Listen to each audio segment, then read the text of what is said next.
Well, hello again everyone, and welcome back to the garage on a very windy Friday. I think we've got just the edge of Storm Eoin going through. So yeah, I think up north has been hit a lot harder than us, but very blowy today. Anyway, I am going this morning to have yet another go at getting this Triumph started. Now, we have been doing a little bit of soul searching about this bike.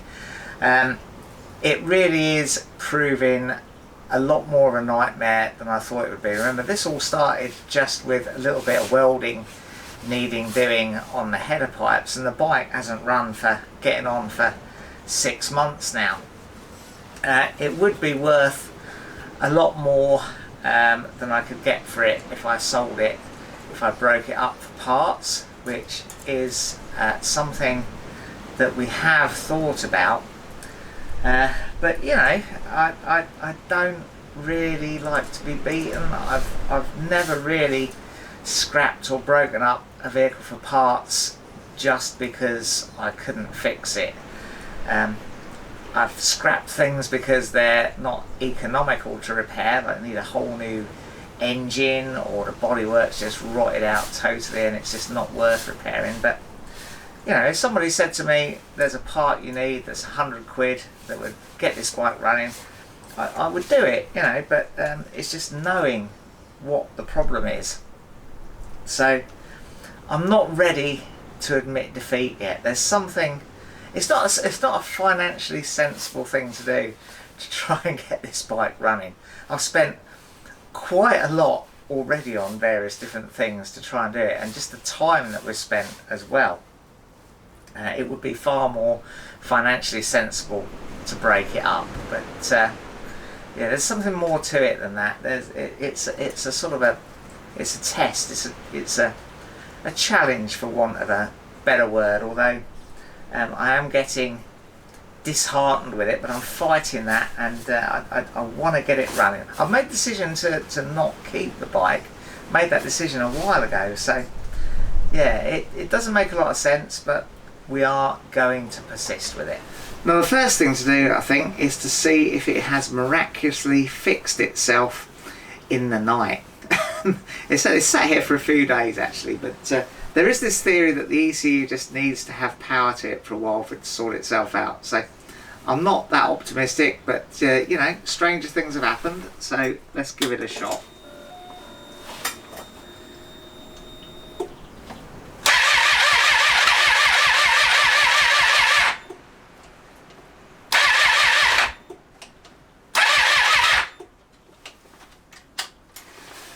No, I feel that was too much to hope for. Now, the first thing I noticed this morning is that there has been some coolant leak out the bike. It didn't appear to be leaking when I tried it the other day, but obviously that leak hasn't been cured. I did tighten up the clamps. It's a little pipe on the front of the engine here that's leaking. So the first thing I'm going to do is, before that really gets dirty, I'm going to pour it back in the bike through a filter of some sort.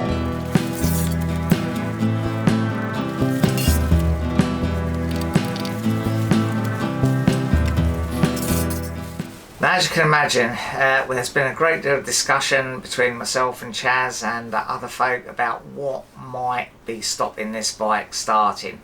Thought of little else really, day and night, waking up in the middle of the night in a cold sweat, thinking, could it be this, could it be that, sitting in meetings at work, doodling on my pad, wondering what the issue is. But something we've come up with, a sort of prime suspect if you like, is the MAP sensor.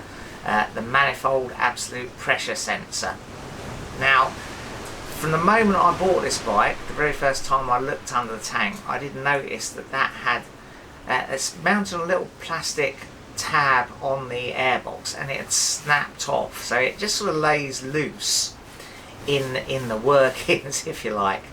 That sensor is what controls the air-fuel mix, certainly initially when the bike starts up. The throttle position sensor takes over once the bike is running, but starting up I think is controlled by the MAP sensor. So There's a theory that it may not work if it's not in the correct orientation, so maybe it's got folded up, tucked underneath something else, or it may have just gone bad. So the first thing I think is to do is to open the tank. I'm not going to take the tank off. I'm going to see if I can get to it just by flipping the tank up, because yeah, every time I disconnect that fuel pipe and reconnect it, I feel like I'm running an awful risk of snapping that pipe. It never seems to be an easy thing, and that fuel pipe on the bottom of the fuel pump is so delicate. Yeah, I'm risking a £400 replacement every time I do that. So let's flip the tank up and see what we can see.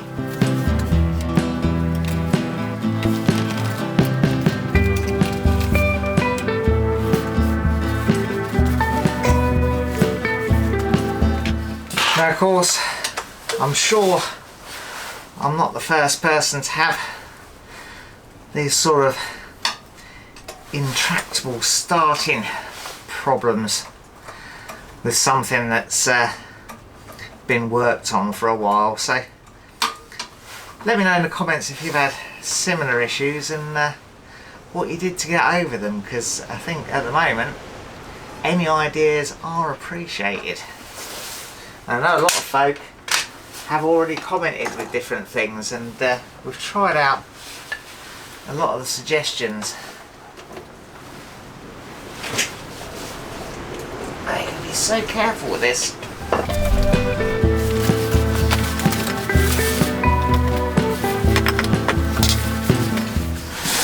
So here we go. Here is the map sensor as I found it when I've lifted the tank up, and you can see it's sort of facing downwards. It's not in the position that it should normally be in.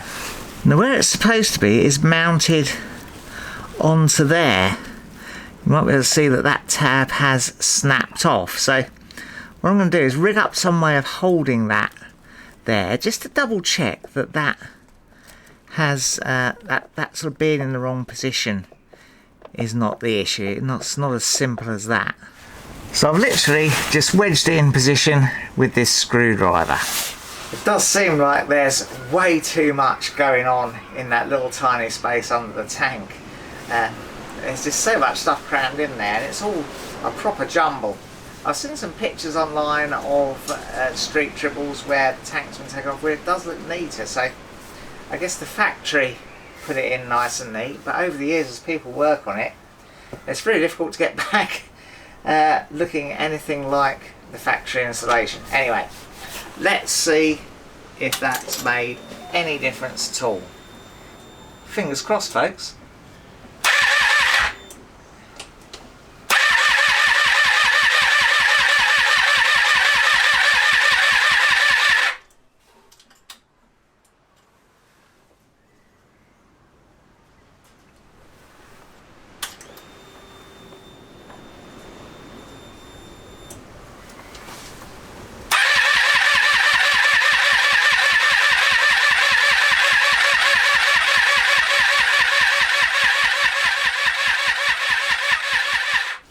Well, confusingly, my Haynes manual doesn't contain any information on how to test the map sensor.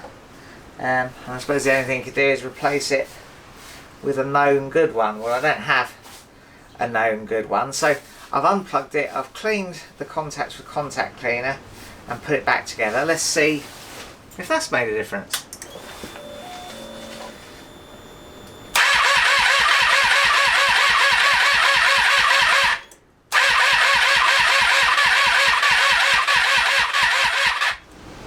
Well, that's all very disappointing. I had some high hopes for that, but I've been hunting around the garage and I've managed to find this little box of tricks. Now, this I used to have connected to the Ttxela. It's a little tiny OBD scanner. It works on Bluetooth. I paid about £7 for it many years ago, probably 10, 12 years ago.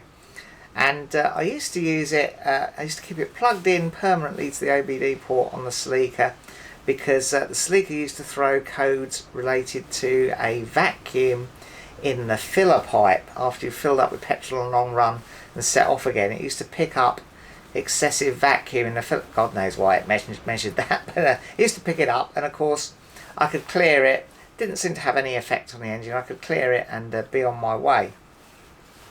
So I'm going to plug this in, see if I can get it working again. It's not been used for many years. Connect it to my phone and just see if it will tell me anything.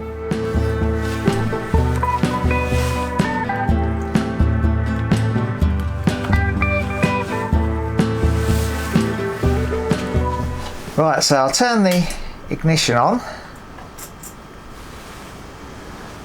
And we're not getting. Oh, there we go. There goes the ECU. Got flashing lights. Wait for it to finish doing its thing. Let's have a good old think about it. There we go. Right, clutch in and let's give it a shot.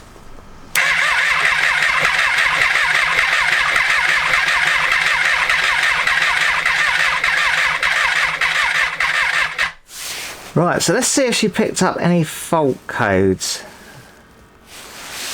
So, yeah, we're scanning. It takes a little while sometimes to communicate and scan through and get what you're looking for. It's not particularly sophisticated. This doesn't often give you too much information, but let's see what we've got. No fault code stored in ECU. Well, again, that was a little bit disappointing, wasn't it? I was perhaps hopeful that that would tell us at least something. But yeah, the ECU, according to that scanner, seems happy. It doesn't seem to be showing any faults or anything. So yeah, that does confuse me slightly.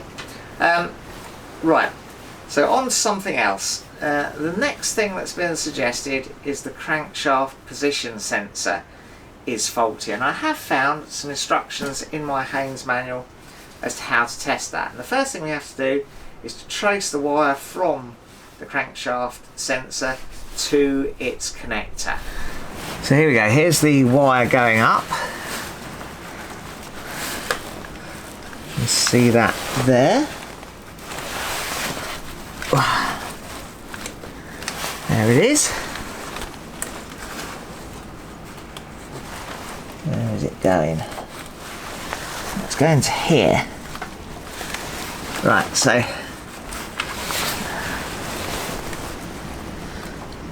should be able to disconnect that.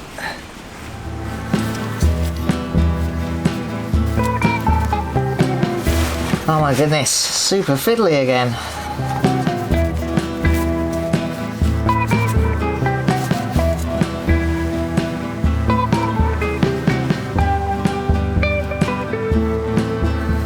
I can't see how this connector is supposed to come apart. Every connector goes together in a different way.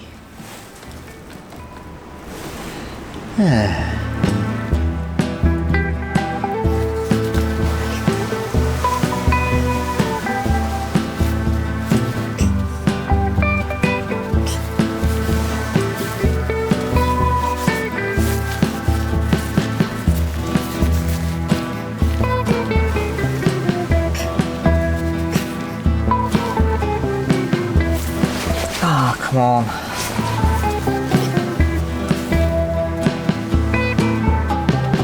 I should be able to push down on that and pull it out. Oh.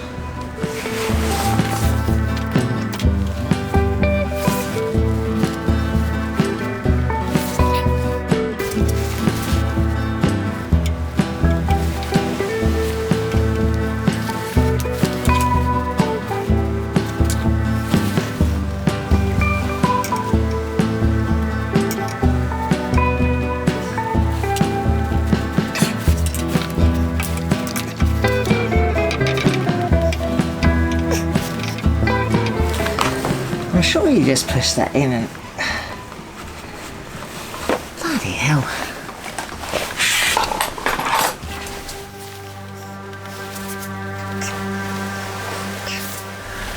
Now I have managed to get that connector apart Now I should say I have also got the battery disconnected. Very wary now disconnecting the battery after our discussions about that throttle position sensor, but it didn't feel good to disconnect the sensors with the battery connected. So you can see actually that's pretty manky and horrible in there. I've given it a good old blast out with the contact cleaner, but it's full of something that looks almost like grease, so I'm going to see if I can get a little pick or something and just clean that out a little bit more.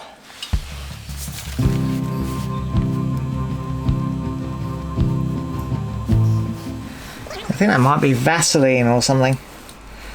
Something someone's maybe put on there to try and waterproof it a bit. Something like that, maybe. Anyway, get rid of as much as we can. Now, the manual gives like a resistance test on this to see if the sensors got all bad, and it shows a connector with 2 wires. But I've got 3 wires. Now I've checked the VIN number of the bike, and it says we should be able to test this as it is. We need a certain resistance between 2 of those connectors. Well, I'm guessing probably these 2 side to side. I don't know what I'm basing that guess on. All wires seem to be the same colour.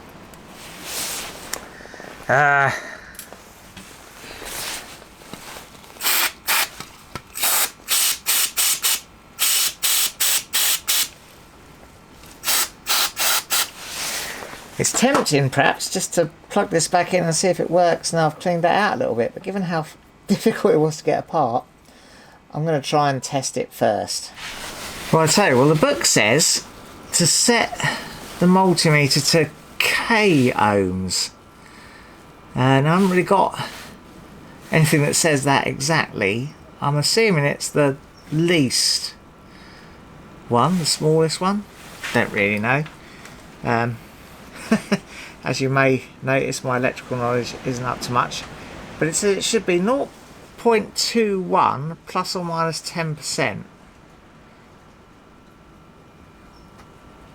So it looks like we're getting 0.4.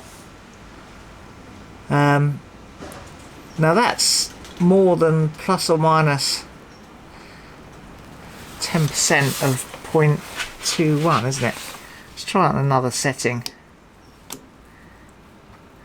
0, 0. Let's try this 3rd wire. The 3rd wire. So fiddly. Let's slip back to this.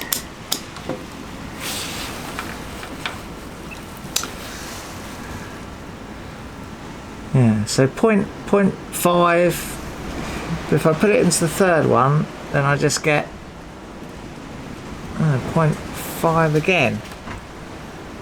So it seems like there's 0.5 between everything. All 3 wires. Oh no, those 2. Yeah, no, those 2. It's just the same. 0.4 or 0.5 between all 3 wires. So my guess is that's wrong. And it does then say if you get the expected values to check it against the ground. Well, yeah, I don't know. Right, let's check it against that. That's, yeah, nothing. Or 1. Yeah, against the ground. I think that's good ground. Everything just stays as 1. So does that mean that the sensor is bad? Now, as you can tell, I'm probably a little bit at sea here, but I don't think it'll do any harm to reconnect this connector. There you go. Make sure that's all properly in. And I'll connect the battery and try to start the bike again. Right, well, I've reconnected the battery now, so we can test whether she'll start with that cleaned up sensor. I'm not entirely convinced you will, but it's worth a try perhaps. Wait for the ECU to finish its stuff.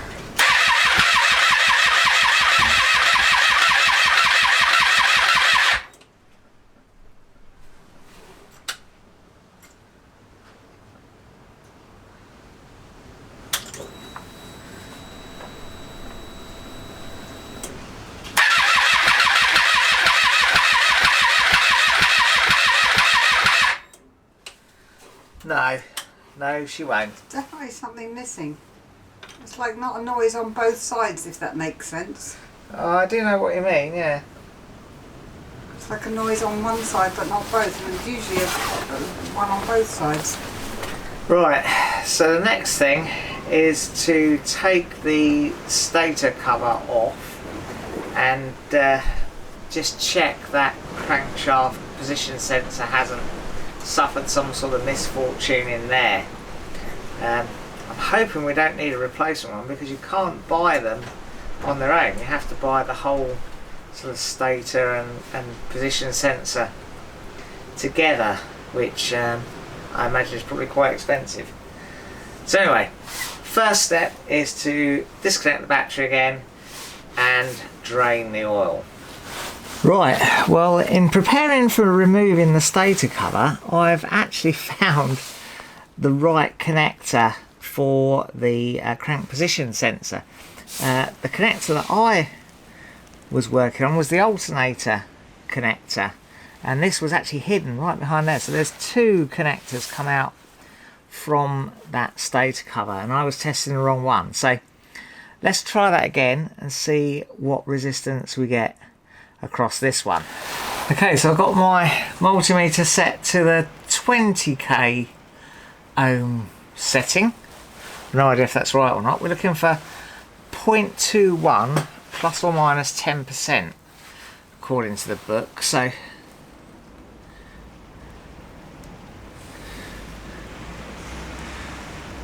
so 0.19. Well, that is 0.21 plus or minus 10%, because 10% of 0.21 would be 0.002, which would take that, yeah, to 2.21. So yeah, that's fine, I think. Now, I did say, of course, that if you tested the correct values to test it to a good earth. So I don't know what's supposed to happen when you test it. Is that a good earth anyway? I don't know. It's sort of part of the frame. Well, nothing happens when you do that. Put it on the negative terminal of the battery. Again, nothing happens. Is nothing supposed to happen? Yeah, I think nothing is supposed to happen, because what the book says is you check that there's no continuity between that and ground when you test it. So it's staying on one, I think, would indicate that no, there is no continuity. So I think we're still going to take the stator cover off and check in there.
Well, there it is. I'm not sure really if I'm seeing anything obviously wrong. There's the crankshaft position sensor. It all looks nice and clean. No wires broken or trapped or anything that I can see. This looks a little bit burnt, I suppose. Don't know. What do you folks reckon? And there you go, there's the bike side. I mean, everything looks... Well, there doesn't look to be any disasters that have taken place in there. Yeah, really not sure. Well, I guess while we're here, it is pretty manky and horrible in there. Pretty crusty, full of burnt oil and stuff. So that may well perhaps be causing part of the problem. I had a quick chat with Chaz and he thinks that may well not be helping either. So I'm going to take the stator and the sensor out and have a good old clean up. I've taken a photo of it as it is, so I know I get it all put back the same way round and everything.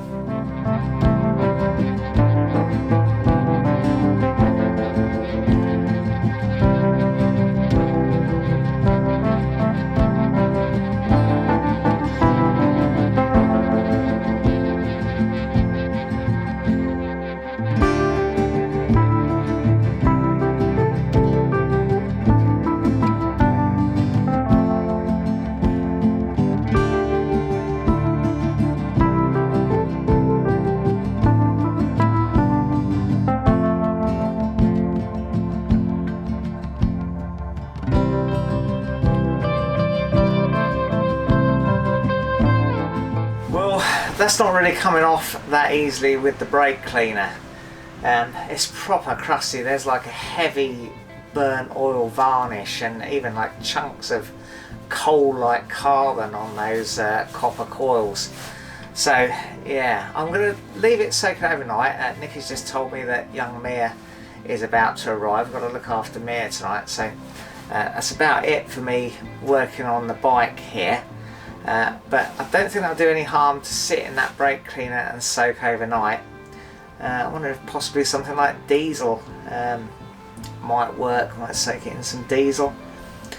I'm cautious about things like putting it in the ultrasonic bath. I'm not sure because it's got those wiring connectors and that sensor on it. Obviously I could keep those out of the bath, but yeah, I'm not really sure what to do to get that properly clean. But anyway, that's it for this video. Sorry there was no real progress, but we'll see you again soon when we try again in the next one.